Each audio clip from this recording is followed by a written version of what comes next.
നമ്മൾ number 1 straight car കണ്ടു, മുഖ്യമന്ത്രിയെ കണ്ടു, കൈവീശി കാണിക്കുന്ന വി.ഡി. സതീശനെ കണ്ടു. മന്ത്രിമാരെല്ലാവരും എത്തിയോ അവിടേക്ക്? മന്ത്രിമാർ ഇനി വരുന്നതേ ഉള്ളൂ. കാരണം മുഖ്യമന്ത്രി എത്തിയിട്ടുണ്ട്. മുഖ്യമന്ത്രിയും അദ്ദേഹത്തിന്റെ പിന്നാലെ വന്നത് ചീഫ് സെക്രട്ടറിയുടെ വാഹനമാണ്. കേരള സ്റ്റേറ്റ് 55-ാം നമ്പർ വാഹനം ചീഫ് സെക്രട്ടറിയുടെയാണ്.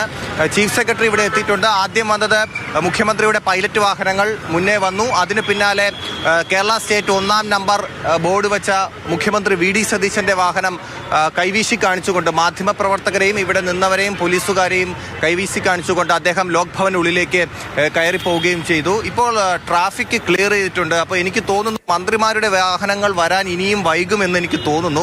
കാരണം അല്ലെങ്കിൽ ഈ മുഖ്യമന്ത്രിയുടെ വാഹനത്തിന് ഒപ്പം തന്നെ മന്ത്രിമാരുടെ വാഹനം കൂടി വരാനുള്ളതായിരുന്നു. പക്ഷേ അങ്ങനെയല്ല സംഭവിക്കുന്നത്. ട്രാഫിക് ക്ലിയർ ചെയ്തു. അപ്പോൾ സ്വാഭാവികമായിട്ടും മന്ത്രിമാർ വരുന്നത് കുറച്ചുകൂടി കഴിഞ്ഞിട്ടേ വരൂ എന്നാണ് മനസ്സിലാക്കാൻ സാധിക്കുന്നത്. എന്തായാലും മുഖ്യമന്ത്രി അകത്തേക്ക് പോയിട്ടുണ്ട്. 2 മന്ത്രിമാർ, അതിൽ രണ്ടാമത്തെ കേരള സ്റ്റേറ്റ് 2-ാം നമ്പർ ബോർഡ് വെച്ച വാഹനം പി.കെ. കുഞ്ഞാലിക്കുട്ടിയുടേതായിരുന്നു. അത് അദ്ദേഹം ആ വാഹനത്തിനുള്ളിൽ ഉള്ളത് ഞാൻ കണ്ടു.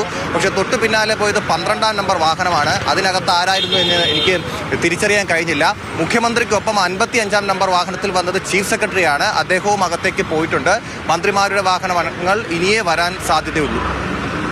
ഇപ്പോൾ മുഖ്യമന്ത്രി വി.ഡി. സതീശൻ എത്തി. നമ്പർ 2 സ്ട്രേറ്റ് കാറിൽ പി.കെ. കുഞ്ഞാലിക്കുട്ടി എത്തി. അപ്പോൾ ഇനിയും മന്ത്രിമാർ ലോക് ഭവനിലേക്ക് എത്തേണ്ടതുണ്ട്.